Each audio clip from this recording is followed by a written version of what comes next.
Vamos a leer Hechos capítulo 6, versículos 1 al 7. Nos dice así la palabra del Señor.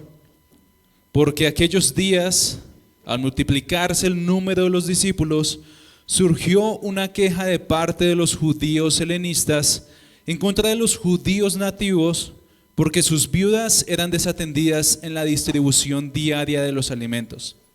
Entonces los 12 convocaron a la congregación de los discípulos y dijeron: no es conveniente que nosotros descuidemos la palabra de Dios para servir mesas.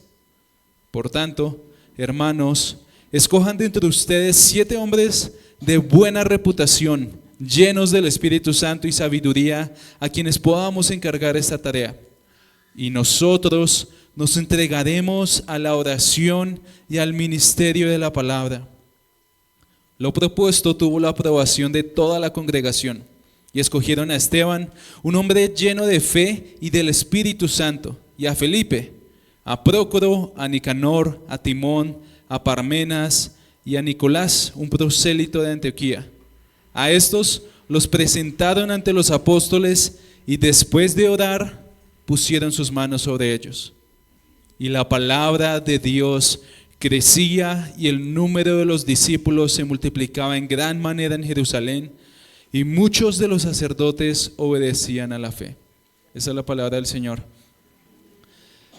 Imaginen por un momento que ustedes van a urgencias, seguramente ya les ha pasado. ¿Sí? Hay caos, hay ruido y mucha gente esperando. Y a primera vista todos parecen necesitar atención. Por ahí hay un niño llorando porque se fracturó un codo. Hay un hombre que se queja de un dolor muy fuerte de cabeza. Una persona de la tercera edad al otro lado está con una tos muy fuerte y persistente. Y de repente llega una ambulancia. Llega una ambulancia con una persona inconsciente que acaba de tener un accidente de tránsito y está gravemente herida. En la sala de emergencias, los médicos y las enfermeras no atienden al que llegó primero, ¿cierto? Y eso no nos gusta a nosotros. No atienden al que grita más fuerte, lastimosamente. Hacen algo llamado triaje. No sé si han escuchado. Sí, yo sé que algunos dicen triage, pero eso en español es triaje. Así que, triaje en español. El triaje es el sistema de clasificar a los pacientes según la gravedad de su condición y la urgencia de su atención. Es por eso que si uno va a urgencias porque tiene un dolor en el estómago, usted no lo van a atender de una. ¿Por qué? Porque las personas allá hacen un triaje y siguiendo la imagen, hay una enfermera especializada en la entrada y ella es la que se encarga de hacer el triaje. Ella no se enfoca en quién llegó primero, en quién grita más fuerte, sino en quién podría morir primero. Y asigna un color a cada paciente. Los colores que asignan en el triaje son rojo, algo que requiere atención inmediata. No se puede esperar ni un minuto, se necesita atender ya. Naranja, algo muy urgente, tiene un promedio de 10 minutos máximo para atender. Amarillo, que es algo urgente, pero que no necesariamente tiene que atenderse ya. Verde, algo que es normal. Normalmente si usted va a urgencias allí es donde lo ponen a esperar bastante tiempo. Espere 2 horas, 3 horas y uno dice no, me voy para la casa. Y no urgente, azul.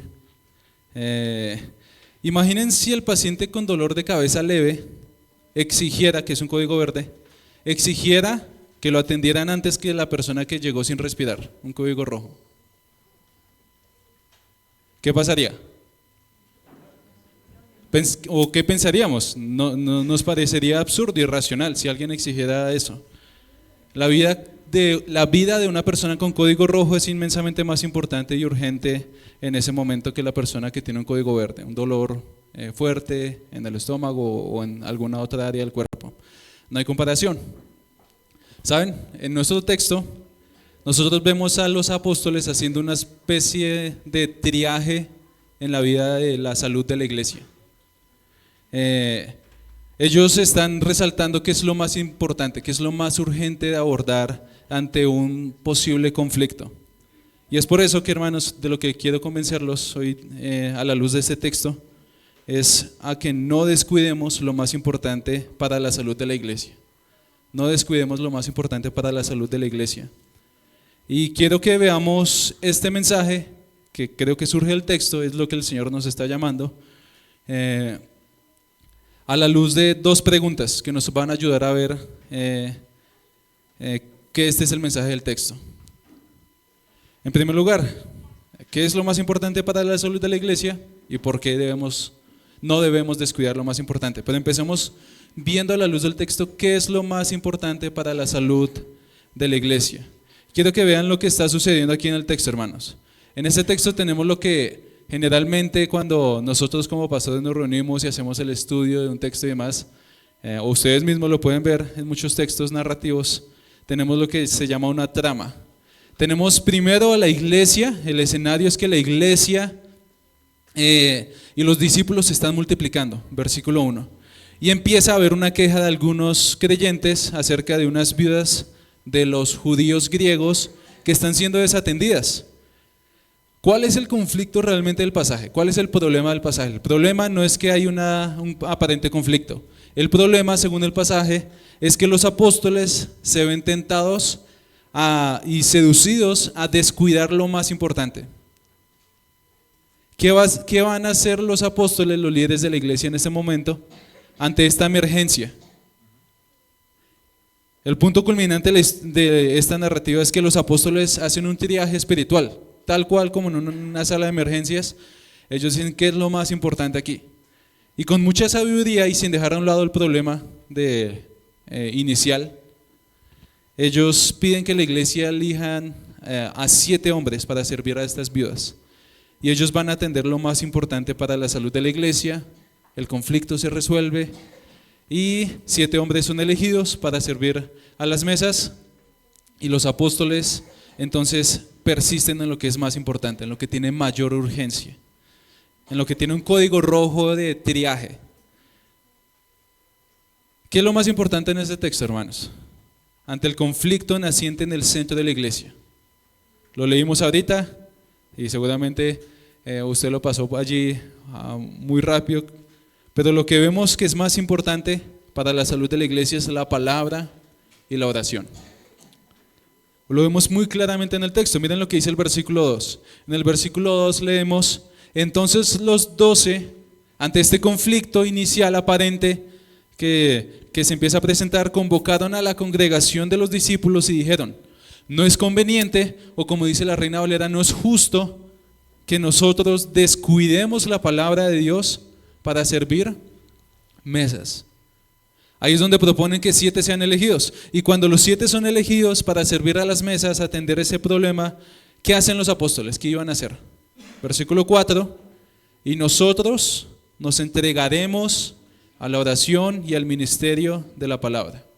Y eso hicieron. Hermanos, esto revela una verdad clara y muy importante. Aunque hay cosas que son importantes para la vida de la iglesia, no todo es igualmente importante.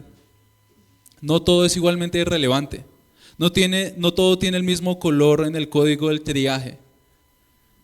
Hay algo que es más prioritario y hay algo que siempre es más urgente de abordar para la salud de la iglesia, y es la palabra del Señor y la oración. Estos son 2 pilares para la vida de la iglesia y también para nuestra vida como creyentes. Y es por eso que los apóstoles deciden actuar de la manera que lo hacen aquí. Cuando nosotros vemos al texto, ustedes imagínense en la escena, podemos llegar a pensar que los apóstoles estaban siendo insensibles o incluso estaban creyéndose súper espirituales, como diciendo: no, aquí hay un problema por atender. Y ellos: no, nosotros no vamos a descuidar lo más importante por esto. Nosotros vamos a orar y a persistir en la palabra, en predicarla, en estudiarla, en aplicarla. Cualquiera podría decir: ¿estos quiénes se creen para creerse tan espirituales? Pero hermanos, ellos aprendieron esto del mismo Señor Jesús, de nuestro Salvador. Aunque Jesús hizo muchos milagros, por ejemplo, cuando leemos los evangelios, vemos que el enfoque de Jesús no estaba en hacer ese tipo de cosas, sino en la enseñanza y en la oración. En Marcos 1, por ejemplo, El Señor Jesús sana a muchas personas. Está en el inicio de su ministerio. Jesús sana a muchísimos, libera a muchos endemoniados y una multitud viene a buscarlo para satisfacer sus necesidades, para ser sanados, para ser liberados. Pero vemos que Jesús hace estas dos cosas: orar y persistir en la palabra. Miren lo que dice Marcos capítulo 1, versículos 32 al 39. A la caída de la tarde, después de la puesta del sol, trajeron a Jesús todos los que estaban enfermos y endemoniados. Toda la ciudad se había amontonado a la puerta. Imagínense en esa escena. Si cualquiera escuchara que hay alguien que está sanando en Bogotá a las personas con cáncer y con todo tipo de enfermedad, imagínense la cantidad de gente que habría. Aquí pasó eso. Jesús sana y las personas escuchan, se corre el rumor y las personas se agolpan a la entrada de la ciudad. Y dice en versículo 34, Jesús sanó a muchos que estaban enfermos de diversas enfermedades y expulsó a muchos demonios y no dejaba hablar a los demonios porque ellos sabían quién era Él. Versículo 35. Ahora, levantándose muy de mañana cuando todavía estaba oscuro, Jesús, ¿qué hizo? Salió y fue a un lugar solitario y allí oraba.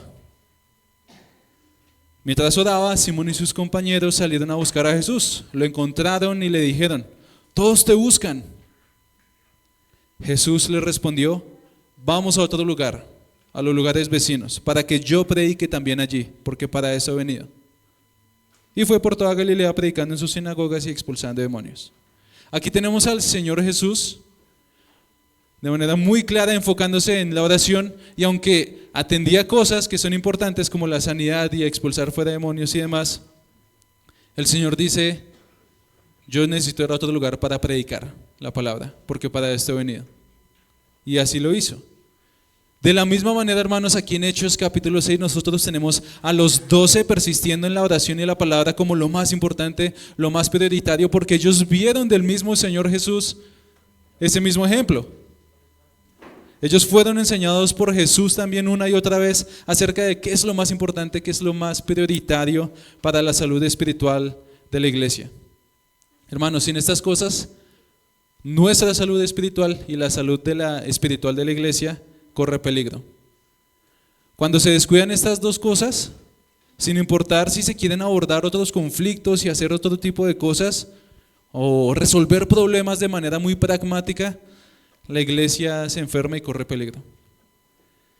Hermanos, lo que nosotros necesitamos en todo contexto, en cualquier circunstancia, es permanecer arraigados en la palabra y en la oración. No descuidemos estos dos deberes. Son responsabilidades, pero también son enormes privilegios que nosotros tenemos como creyentes, como iglesia. Y nosotros decimos esto de manera muy constante. Yo hoy tengo el desafío, hermanos, de convencerlos de algo que cada uno de nosotros decimos que ya sabemos. Todos nosotros, de distintas maneras a lo largo de la semana, nos recordamos esta verdad. Pero es que, hermanos, semana a semana somos tentados a creer que lo que necesitamos es algo más. Yo lo que necesito es algo que sea más efectivo, algo que de alguna manera extraordinaria cambie mi vida de un momento a otro. Ya, para el miércoles lo necesito. Pero hermanos, es la palabra bien aplicada, creída, entendida, obedecida, predicada junto con la oración, que son los medios, esos son los medios que el Señor ha designado para que nosotros recibamos gracias de manera personal y también como iglesia, para que nosotros crezcamos y la vida y la salud de la iglesia mejore y crezca. A mí me causa gracia como los miércoles, cada vez que nos reunimos nosotros en Chía, al menos los miércoles, en el grupo de comunión, y sobre todo las últimas semanas y últimos meses, desde que estamos viendo Hechos, cuando nos reunimos en el grupo de comunión, constantemente llegamos a la misma conclusión. Necesitamos crecer en oración. Necesitamos orar más. Necesitamos depender más del Señor. Necesitamos estar más centrados en la palabra. Y hermanos, es gracioso porque semana a semana decimos lo mismo con diferentes palabras. Y cualquiera diría: bueno, pues ya, pasen a otro tema. Pero es que, hermanos, no hay algo que sea más prioritario y más importante para nosotros como creyentes. Nosotros nunca nos vamos a graduar de eso. Hermanos, no descuidemos lo más importante para la salud de la iglesia. El que de aquí diga que no necesita crecer en su entendimiento, asimilación, confianza en la palabra de Dios y que no necesita crecer en oración es porque no está viendo las cosas desde la perspectiva correcta.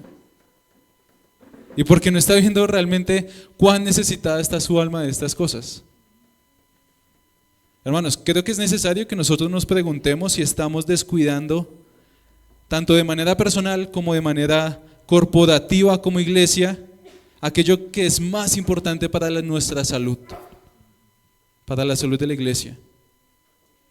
Como decía ahorita David, pueden haber muchas actividades, pero ¿qué cambios son necesarios para que nosotros no descuidemos lo que es más importante para la salud espiritual de tu propia vida y también para la salud espiritual de la iglesia?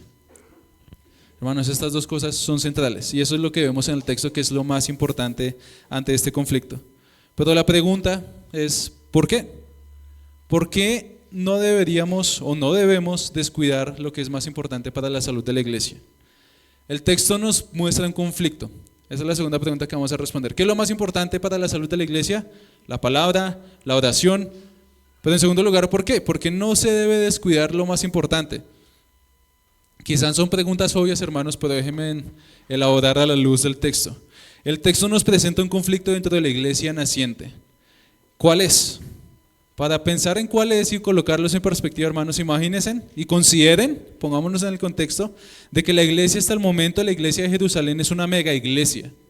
Nosotros quizás nos imaginamos a la iglesia de Jerusalén como aquí, un grupo de unos creyentes, poquitos, pero nosotros en Hechos 4:4 leemos que ya habían al menos 5,000 personas, 5,000 hombres, sin contar mujeres y niños, en la iglesia. Y miren lo que dice un capítulo antes, en el capítulo 5, versículo 14 de Hechos. Y más creyentes en el Señor, multitud de hombres y de mujeres se añadían constantemente al número de ellos. Podemos imaginarnos a la iglesia de Jerusalén como una mega iglesia de más o menos unos 10,000 miembros. Pequeñita ella, con problemas pequeños. Si se generaba un problema, iba a ser un problema pequeño. No. En esta iglesia tan grande, desde el principio se empezó a ayudar y cuidar a los vulnerables. Y entre las personas más vulnerables de la época, como ha sido en muchas épocas, estaban las viudas. Seguramente habían muchas viudas en la iglesia. Si el número son 10,000, en el primer siglo, en contextos que no es el contexto nuestro, sino en el contexto del primer siglo donde hay guerras y las personas sufren de enfermedades y no hay manera de tratarlas de manera tan sencilla y demás, habían muchas viudas. No sabemos cuántas, pero habían muchas viudas. Y parece que la iglesia las apoyaba con el sustento día a día. Noten esa labor de la iglesia tan hermosa, tan bonita, mientras está creciendo, día a día parece que había una especie de comedor comunitario, donde las viudas recibían alimento porque no tenían otra forma de sustentarse.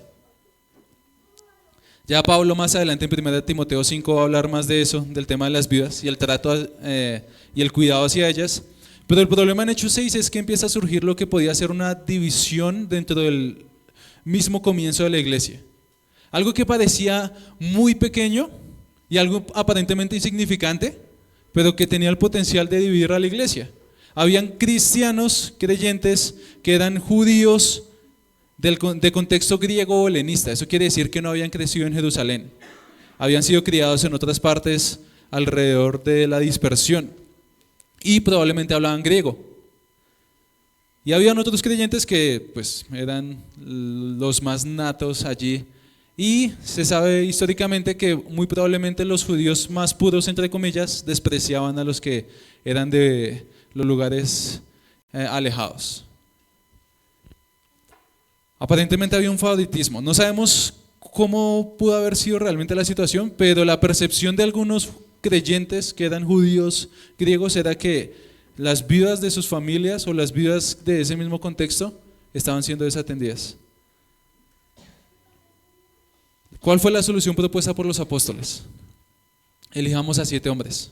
Entre ustedes, entre la congregación, y luego, de nuevo imagínense poner de acuerdo a 10,000 personas. Nosotros en reuniones de miembros somos menos de 100 y es difícil a veces ponernos de acuerdo. Imagínense 10,000 personas tratando de poner de acuerdo en elegir a 7 hombres. Ellos tienen ciertas características, cualidades que deben tener, claramente, pero parece que aquí tenemos la primera designación de los primeros diáconos. Son 7 hombres llenos del Espíritu Santo, con sabiduría y demás, y son elegidos. Y noten cómo los apóstoles, siendo los líderes de la iglesia de Jerusalén, de esta mega iglesia, delegan las labores. Ellos no se toman toda la labor y se la echan sobre los hombros, sino que delegan labor a estos hombres cualificados, que es servir a las mesas. Miren lo que dice el versículo 3. Por tanto, hermanos, escojan entre ustedes 7 hombres de buena reputación, llenos del Espíritu Santo y de sabiduría, a quienes podamos encargar esa tarea. ¿Y cuál tarea era esa? Versículo 2, servir mesas. Es decir, ellos iban a atender al comedor comunitario. Y para eso tenían que tener buena reputación, ser llenos del Espíritu Santo. Imagínense en esas cualificaciones. Pero algo interesante, hermanos, es que aunque la mayoría de la iglesia de Jerusalén era de un contexto judío hebraico, es decir, de Jerusalén mismo, los 7 hombres que son elegidos tienen nombres griegos. Y aquí vemos el actuar del Señor a favor de la unidad de la iglesia. Dice el versículo 5, lo propuesto tuvo aprobación de toda la congregación, imagínense, 10,000, más o menos 10,000 personas, y escogieron a Esteban, un hombre lleno de fe y del Espíritu Santo, a Felipe, Prócoro, a Nicanor, a Timón, a Parmenas y a Nicolás, un prosélito de Antioquía. Eso es alguien que se había convertido al judaísmo. Eso es un prosélito. Todos estos hombres muy probablemente eran judíos griegos, helenistas, y son elegidos como aparentemente los primeros diáconos. Y a estos, viste el versículo 6, a estos los presentaron ante los apóstoles y después de orar pusieron sus manos sobre ellos. Es decir, los designaron y los ordenaron de manera oficial. Eso es una práctica que se ve en el Nuevo Testamento y también en el Antiguo Testamento para nombrar oficiales o personas de manera oficial a algún servicio dentro de la iglesia. Les imponían las manos. Pero hermanos, en medio de todo este conflicto y esta solución tan hermosa, ¿qué es lo más central en el texto? ¿Por qué Lucas le relata a Teófilo y a nosotros por extensión este suceso? Para mostrarle algo muy importante, hermanos. No es simplemente como se tienen que designar personas para servir a las mesas. El punto es, no descuiden lo más importante para la salud de la iglesia. ¿Por qué? En primer lugar, porque hay cosas que aunque son importantes, pueden llevar al descuido de lo más importante. No sé si lo voy a volver a repetir, hermanos. Como iglesia no debemos descuidar lo más importante para la salud de la iglesia, que es la palabra de Dios y la oración, porque aunque hay cosas que son importantes, pueden llevarnos a descuidar lo más importante. Sé que alguno ahí puede estar razonando, Juan, los apóstoles también designaron a 7 para atender esta cosa secundaria, esto secundario, este problema. Ellos no se quedaron simplemente allí en su cuarto orando y leyendo la palabra. Es verdad, hermanos. Lo que estamos diciendo aquí, y quiero que ninguno aquí salga con la idea equivocada, lo que estamos diciendo aquí, lo que estoy diciendo aquí, hermanos, no es que lo único importante es la palabra de la oración, sino que es lo más importante entre muchas cosas importantes. A la luz del texto, hermanos, y creo que esto refuerza el mensaje, nosotros podemos ver, y a la luz del contexto, que incluso los 7, aunque fueron designados para atender a las mesas, las cosas que no son igualmente de importantes que la palabra y la oración, en su ministerio y en su vida estas 7 personas se dedicaron completamente también a la palabra y a la oración. Ellos servían a las mesas, tenían esa labor de hacer cosas prácticas, de servir de manera práctica, pero también su pasión era anunciar, predicar y vivir la palabra del Señor. ¿De dónde sacó esto? De los 7 hombres elegidos aquí, solo se vuelven a mencionar a 2 más en Hechos. ¿Saben cuáles son? Los primeros 2 de la lista, Esteban y Felipe. ¿Qué se dice de Esteban? Se registra de Esteban su valiente predicación. Un capítulo después ya lo vamos a ver. Lo vamos a ver en próximas predicaciones. Esteban predica la palabra del Señor. Y era uno de los 7 que estaba designado a servir mesas. Él no se quedó allá solamente sirviendo mesas, sino que sabía que a pesar de que su función oficial era esa, tenía algo incluso más importante como parte del cuerpo de Cristo, que era anunciar la palabra del Señor. Él amaba y tenía como más importante la palabra del Señor. E incluso también vemos que cuando lo empiezan a matar, en Hechos capítulo 7 hacia el final, lo vemos orando incluso en medio de su muerte por sus asesinos.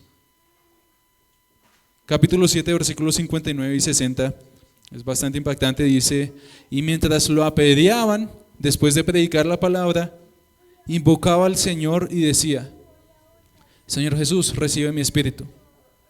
Cayendo de rodillas, clamó en alta voz: Señor, no les tomes en cuenta este pecado. Habiendo dicho esto, durmió, es decir, murió. Este hombre que fue designado para servir mesas, no sirvió a las mesas, parece que por mucho tiempo. Al parecer no sirvió por mucho tiempo sirviendo mesas. Porque incluso sobre el servir mesas, el servir a las mesas estaba en función de la palabra del Señor y la predicación del Evangelio. Felipe, el segundo mencionado, después de Hechos 7, en Hechos 8 vemos que predica sobre Cristo en diferentes lugares. Y por allá se encuentra un eunuco. ¿Y qué hace?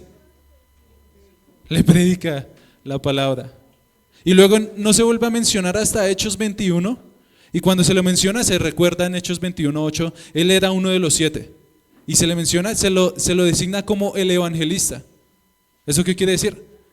Felipe estaba enfocado en anunciar y predicar la palabra del Señor. Hermanos, esto nos muestra que incluso los 7 elegidos para servir a las mesas se entregaban a predicar la palabra de Dios, lo más central. Era importante servir a las mesas y lo hacían, pero el Evangelio seguía siendo lo central y también los vemos como hombres de oración, incluso hasta el mismo momento de su muerte. Yo creo que para que alguien ore en un contexto de esos es porque de verdad es una persona de oración. Mientras lo están apedreando, estar orando incluso por sus perseguidores, como Esteban. Así que, hermanos, el problema aquí presentado en el texto es que hay conflictos, como en nuestras propias vidas, en nuestro propio contexto, circunstancias, desafíos o incluso ministerios que legítimamente deben ser abordados y solucionados, pero que pueden tentarnos a descuidar la palabra de Dios y la oración. Podemos estar tan enfocados en algunas cosas que son necesarias, como solucionar un problema. No, es que se presentó aquí el problema, no tengo tiempo para más, no tengo cabeza para más. En nuestra dinámica de vida, en la salud de nuestra iglesia, en nuestra vida personal, en nuestras familias, y esas cosas que pueden ser legítimas, hermanos, pueden desplazar lo más importante. Y podemos empezar a atender los códigos verdes, como si fueran códigos rojos. Al inicio del culto leímos Lucas 10:38 al 11:13. Lo leímos al inicio y también en la oración a las 8 de la mañana lo leímos y meditamos un poco en eso. ¿Qué pasa en Lucas 10:38 al 11:13? Es interesante que en este pasaje tenemos a Jesús llegando a la casa de Marta y María. Y Marta nos dice que estaba afanada con muchas cosas legítimas, cosas que se deben hacer. Pero dice que María se sentó a los pies de Jesús y lo escuchaba. Y Marta le dice: Señor, dile a mi hermana que también me ayude. ¿Vas a dejar que yo sea la única que esté aquí haciendo lo más urgente? ¿Y qué le responde el Señor Jesús? El Señor Jesús le responde: solo una cosa es necesaria. ¿Qué era lo necesario? Lo que estaba haciendo María. Sentarse a los pies de Jesús y escuchar la palabra. Y luego es interesante que Lucas en su evangelio registra que inmediatamente después de esa cena los discípulos le piden al Señor: Señor, enséñanos a orar. Enseña sobre la centralidad de la palabra y luego la oración. Esas dos cosas están a lo largo de toda la Escritura, hermanos, y nosotros somos muy tentados en nuestro mundo y en nuestro contexto tan caótico a descuidar esas cosas. Incluso, hermanos, podemos descuidarlo en aparentemente procurar alimentarnos de la palabra. Es decir, vivimos en un mundo tan caótico. En una época yo escuchaba 10 sermones al día. Y puedo estar ahí, dele. Es un ritmo caótico, estoy recibiendo, aparentemente, cuando finalmente no estoy asimilando nada de eso. Hermanos, vivimos en la época en la que nosotros no podemos quedarnos en silencio un momento, 5 minutos. Si tenemos 5 minutos, los llenamos con 5 minutos en algo en el celular. Y puede ser algo legítimo. Pero hermanos, no descuidemos lo que es más importante para la salud de la iglesia y para nuestra propia salud. A todos nos pasa, hermanos. Hay cosas que son malas que si están haciéndonos descuidar la palabra y la oración, debemos dejarlos a un lado. Pero hay cosas que incluso son legítimas, que son buenas, que pueden desplazar el lugar de la palabra, que tienen en su centro el glorioso evangelio del Señor Jesucristo y la oración. Piensen detenidamente y sinceramente en sus propias vidas. ¿Por qué descuidas la palabra y la oración? ¿Por qué descuidamos lo que el Señor considera que es más prioritario y más urgente? Si somos sinceros, hermanos, es por causa de nuestro pecado y nuestro orgullo, por causa de nuestra ceguera de no ver que somos necesitados espiritualmente, que necesitamos constantemente de esto, de la palabra del Señor y de permanecer en oración en dependencia de Él. Nosotros muchas veces no queremos estar en la palabra y en oración simplemente por nuestro orgullo, hermanos, porque nuestra alma sabe que lo que realmente necesitamos es la palabra del Señor, pero en nuestro pecado lo desplazamos a un lado. No, yo lo que necesito ahorita es hacer X o Y. Hermanos, esto de estar centrados en la palabra y la oración no tiene el propósito de decir, bueno, vayan y ahora llenemos el checklist de esta semana. Lea todos los días la palabra y ore todos los días 5 minutos al menos. Y check. Ese no es el propósito de esto, hermanos. O no tiene el propósito de hacernos sentir bien. No, ¿sabe qué? Es que usted tiene que orar y leer y permanecer en la palabra para sentirse mejor con usted mismo. No. O para mostrarse como más espiritual ante sus hermanos. No. Es porque necesitamos el alimento de la palabra y la oración cada día para recibir nuestro pan de vida, que es Jesucristo. Necesitamos recordarnos unos a otros de manera constante que necesitamos de la palabra porque somos olvidadizos, que necesitamos permanecer en oración porque somos olvidadizos. Es por eso que yo necesito a lo largo de mi semana que mi esposa me recuerde mi necesidad de la palabra y de la oración, y que cuando me veo con el pastor Cris, él también lo haga, y acudir al Señor. Hermanos, no importa cuál sea la circunstancia o el aparente conflicto que nos puede llevar a decir esto es lo más prioritario, no descuidemos lo más importante, que es la palabra de Dios. Y hermanos, para hacer justicia al texto, es verdad que no todos tienen que dedicarse de la misma manera y en la misma medida a esto que es más importante. En el texto vemos que claramente estos 7 no iban a tener la misma cantidad de esfuerzo y dedicación a la palabra y la oración que lo iban a tener los apóstoles. Es verdad eso. Y para hacer justicia al texto, nosotros como pastores, los pastores como los apóstoles, en este texto tenemos una responsabilidad mayor. Por eso mis pastores, Chris, Miguel, David, esforcémonos por dedicarnos y entregarnos al ministerio de la palabra, en la oración todos los días, sin importar los desafíos que eso pueda tener, y principalmente en lo secreto, que creo que es quizás lo que más nos puede costar. Pero igual, hermanos, iglesia, y esforcémonos para que no descuidemos lo más importante para la salud de la iglesia. y también para, en lo posible, proveer las condiciones necesarias para que nuestros pastores puedan dedicarse a esa labor y motivarlos a ello. Acercarnos a nuestros pastores y preguntarles: ¿cómo estás en tu tiempo con el Señor? Es raro, yo no sé por qué todos los creyentes asumen que los pastores están por allá en una nube y que nosotros no batallamos con lo mismo que batalla cualquier otro creyente. Hermanos, gloria a Dios por la vida de nuestros diáconos, John Paul, Dieguito. El Señor sabe del amor de ellos hacia la palabra del Señor, hacia nosotros como pastores, hacia la iglesia. Pero sabemos, si estamos en ese proceso, familia fiel, y sobre todo aquí hablo a los miembros, sabemos que necesitamos más diáconos. Hermanos dispuestos a asumir el servir de maneras prácticas que alivien la carga de los pastores para que se puedan enfocar en lo que es más prioritario para todos. Así que, hermanos, ¿por qué no debemos descuidar lo que es más importante para la iglesia? En primer lugar, porque hay cosas que son importantes que pueden llevarnos a descuidar lo más importante. Y pensando, hermanos, en que aunque no todos se dedican de la misma manera o con la misma intensidad a esto, la palabra de la oración, hay una mayor carga sobre los pastores, es verdad. Eso no quiere decir, como vimos, que el resto de la iglesia no, o el resto de creyentes no debemos dedicarnos a eso. Y por eso quiero llamar a ustedes, padres: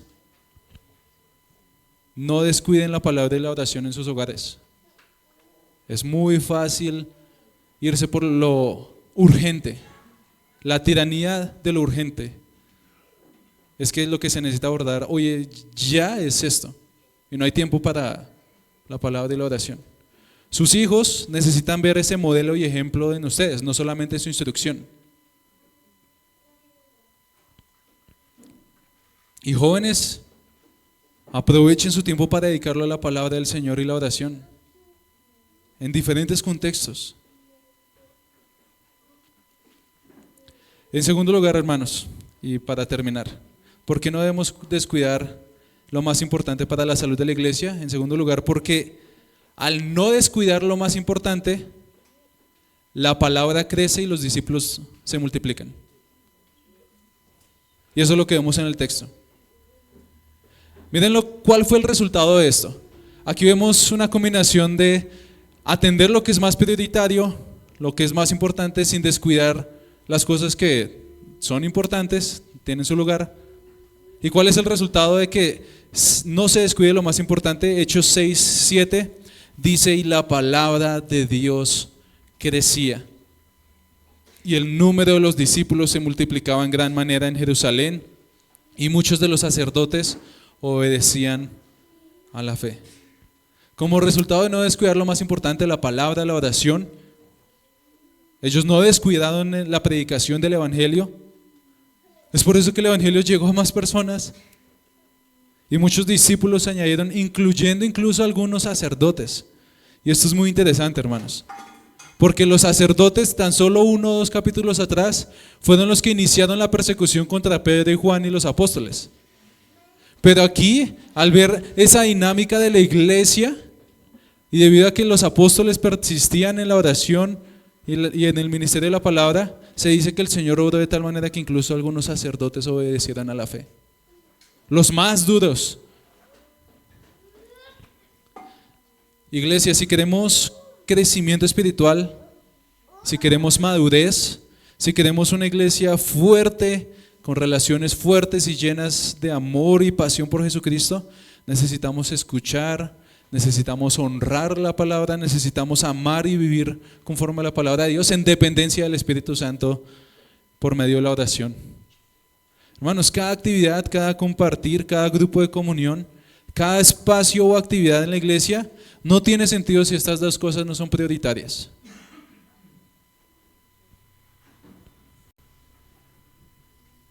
Si el centro no es el evangelio del Señor Jesucristo y no hay una dependencia al Señor por medio de la oración, no esperemos madurez, no esperemos crecimiento. Es como atender En primer lugar, al que tiene un dolor de cabeza y dejar morir al que acabó de llegar de un accidente. Así que hermanos, lo que la iglesia, lo que nosotros como iglesia, familia fiel, necesitamos incluso más al empezar a considerar una posible plantación, es que para crecer tanto en madurez como numéricamente, no son mejores estrategias para atraer a las personas y mantenerlas aquí en un culto dominical. Lo que necesitamos es no descuidar lo más importante. Así que hermanos, si hacemos un triaje del qué es lo más importante en la vida de la iglesia, qué es lo prioritario, lo central, el código rojo del triaje, allí vamos a ver a la palabra y la oración. La palabra que tiene como centro a Jesucristo, a su evangelio, que en cada libro nos guía hacia Jesucristo. Es por eso que si hay alguien aquí que no cree en Jesucristo, lo que necesita es exponerse a la palabra de Dios.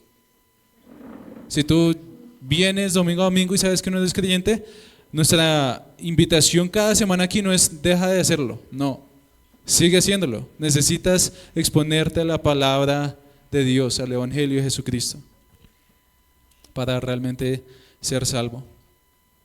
Así que hermanos, no descuidemos lo que es más importante para la salud de la iglesia, que es la palabra, la oración. ¿Por qué? Porque aunque hay cosas importantes, esas cosas importantes pueden llevarnos a descuidar lo más importante. Y porque al no descuidar lo más importante, para la vida de la iglesia la palabra crece y los discípulos se multiplican. Y creo que ese es un anhelo de muchos de nosotros como iglesia.